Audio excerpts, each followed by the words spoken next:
so crazy to me because I was like, this ain't real. Like, come on, we still got shit. It's just a moment. We still got, it's a phase. We still got shit to record, whatever. But as time went on, it was like, oh, wait a minute. Y'all are serious about this. Yeah. And ended up having to find a new home, purchase our way out of the deal. I was like, man, this shit reminds me too much of 2018. Mm-hmm. And reminds me of everything that happened, you know, within that year and a half. Your battle with Drake. Right, but I mean, just the censorship of it and the things that, you know, were stopped and halted and verses and so on and so forth. I was like, oh, this is a real situation. Yeah. We didn't have a choice. Like, we have to go, because I wasn't gonna feel comfortable at all there. Drake has that power. I don't think it was just at Universal. I think he had that power across hip hop, period. I could make a phone call. I don't like that. Fix it. When you come back and you feel like you're bearing gifts to label, like, look, boom. And for them to have, you know, the energy of like, of a censorship level of energy, like, no, we're not putting this out. When we come back to the label, it's like, man, we not only am I giving you the cream of the crop, but I'm also like pulling in the allies that I do have, and you know, all in the sake of great music, like all about, you know, just greatness. Why anybody is surprised that Def Jam did some anti-hip hop shit? So it don't shock me that they said in the middle of litigation, hey, no Kendrick, even though he is a universal act. If that story is true, that means that they released him. I think Push even said something like that. Yo, the lawsuit is bigger than hip hop now, so it sucks that you kind of got to acquiesce to this thing, but it's here, and it is a real thing, so you have to treat it that way. Ever heard of you having the biggest rapper in the game feature and the label you're on saying no thank you? Nobody's ever heard of that. Yeah. Def Jam ain't been Def Jam since I was at Def Jam. Def Jam has always been Def, D-E-A-F, Jam. Def Jam without Ludacris and Ja and DMX and LL and that Def Jam ain't Def Jam.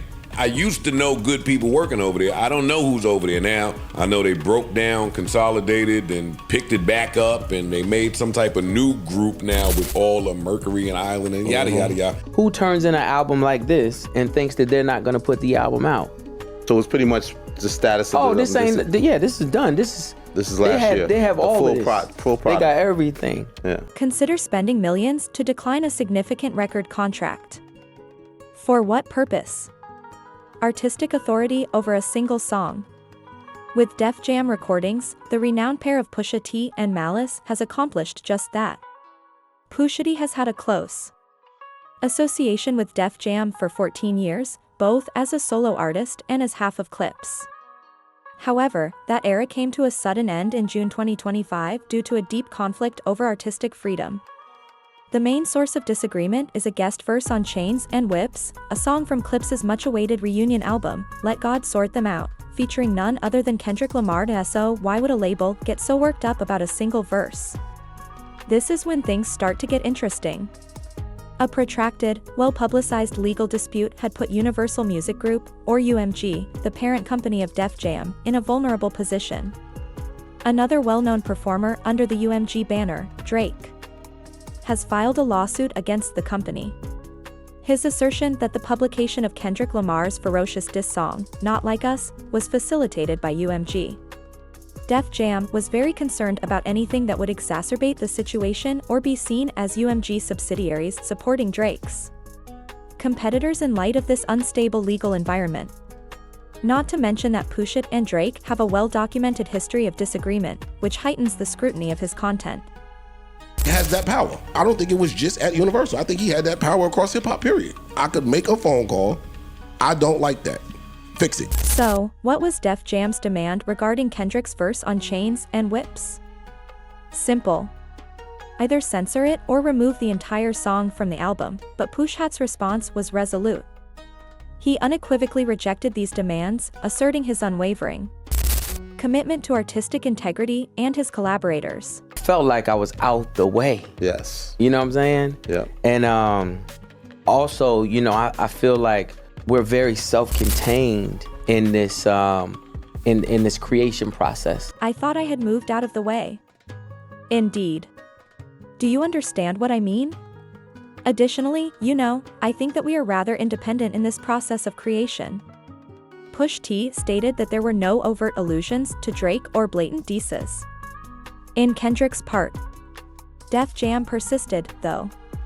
They wanted me to urge Kendrick to alter his part, but I was never doing that, Pusha said. And they then requested that I remove the record. This was more than a small argument. It was a basic conflict. Following a month of Pusha T's adamant denial, Def Jam's attorney proposed a radical fix. Clips was dropped from the label. However, Pusha was strategically astute. He demanded that his solo contract be cancelled in addition to Clips's, guaranteeing a total break. What followed is amazing. Not all clips were dropped. To buy out both Pusha's solo contract and Clips' group arrangement, they negotiated and paid a staggering 7-figure sum, an outrageous amount of money, according to Pusha's manager, Steven Victor. Pusha T tweeted, "It was insane, but doable." So it got done, confirming this audacious action on X. This was more than just letting go. It was a conscious gesture of artistic freedom. A calculated risk to recover total creative freedom and take possession of their masters so that God can take care of them. And the narrative takes yet another amazing turn. Within a startling 24 hours of Pusha T's costly exit from Def Jam, their manager, Steven Victor, landed a new distribution agreement with none other than Jay-Z's Roc Nation. The Roc Nation agreement is specifically artist-friendly, which makes this a game changer.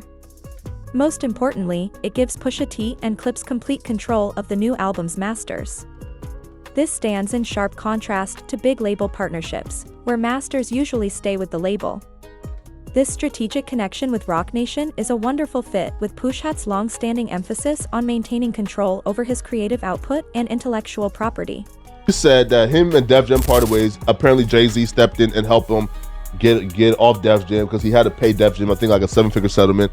And apparently, like, why they parted ways was Def Jam refused to release the album if they kept the Kendrick verse on the album. One, do you believe this to be true? It's hard to believe that it's true because Kendrick is really running the game right now. And it's like you would want him to be on your album, especially as a label, because you're going to get more sales. And he's known for lying too. Pusha T is known to lie. Especially because we know what they're going to be talking about on that song. Yeah, of course. Well, again, according to him, and he said, like they said that the optics of having, like 2 Drake haters on a song together, fresh off this beef and the lawsuit, they just didn't want the problem, so they just, but still, bro, I feel like Pusha T is doing a masterful job at using Drake for every rollout he does. Again, because when he used Drake back in 2020, it's going. Yeah, it goes up. It goes up. Now it's the same shit, bro. Fair, listen, but do you feel like Def Jam said, yeah, bro, we have stake in whatever song you're about to drop, and we don't want a Kendrick Lamar record right now? But man, who's Def Jam owner label is UMG, right? Yeah. Drake is suing the UMG. You don't think it has anything to do with that? Nah, bro, because again, like, what? Yeah, it has to be. Why wouldn't Def Jam want a Kendrick Lamar record right now? Because Peep Game, that lawsuit, Drake low-key winning, they saying. Uncle said, "You must be sick. All you talk about is just getting rich. Choke my neck and ice my bitch. Beat the system with chains and whips." There was like a best MC list or something. Evidently, I made the list, and it was just a lot of different opinions on, like, whether I should be on the list, whether I shouldn't be on the list. Me, out of 50 MCs, I was one of the people being questioned, like, should I be on the list? For me, it was just like, it was a thing of like, everybody can have an opinion, but when you talking about an MC list, I would expect for at least the opinion to be followed with like, and I belong on it. My mind state on the record was like, okay, well, I'm gonna give you my opinion. There is more to this story than simply clips. It serves as a compelling case study for the music industry's continuous fight for artistic independence. It effectively conveys the conflict between corporate risk management and artists' uncompromising vision. An increasing trend of artist empowerment is indicated by Pusha and Clips' willingness to spend a 7-figure price to preserve their artwork. It questions the conventional label-centric paradigm and imagines a day when well-known artists, particularly those with substantial financial resources, will be investing heavily to maintain ownership over their intellectual property. How do you feel about Clip's historic choice to purchase their independence from Def Jam? To guarantee their artistic integrity and possess their masterpieces, was the seven-figure price tag worth it? Please share your opinions in the comments section below. If you were blown away by this in-depth look into the hip-hop industry, be sure to hit the like button and subscribe to Hot Spills for more unique insights and breaking stories that keep you up to date on the always changing music industry.